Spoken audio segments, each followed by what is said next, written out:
నమస్తే అండి. ఈ రోజు ఉగాది పచ్చడి ఎలా తయారు చేయాలో చూద్దాం. అన్ని అనుభవాలను అంగీకరిస్తేనే జీవితం సంపూర్ణమవుతుంది. అదే మన తెలుగు ఉగాది పచ్చడి.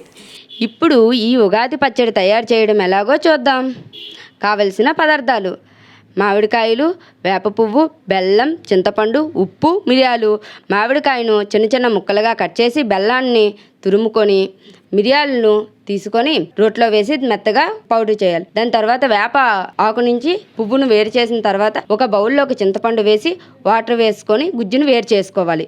దాని తర్వాత చింతపండు గుజ్జులోకి బెల్లం వేసుకొని కలుపుకోవాలి.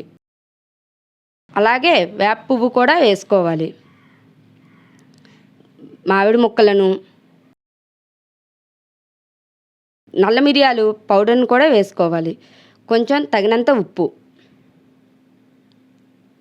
వేసి, వేప పువ్వు కొంచెం ఎక్కువగా యాంటీబయాటిక్ అనేసి కొంచెం ఎక్కువ వేసాను. ఆ మిశ్రమాన్ని మొత్తం కలపాలి.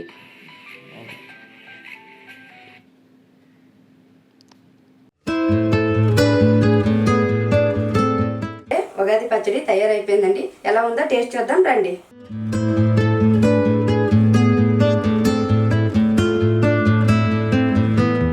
అందరి జీవితాల్లో సుఖం, దుఃఖం, కోపం, సంతోషం, బాధ, నష్టాలు, ఆనందం అన్నీ వస్తాయండి. సమానంగా స్వీకరించాలి. ఇది ఉగాది పచ్చడి యొక్క ప్రాముఖ్యత.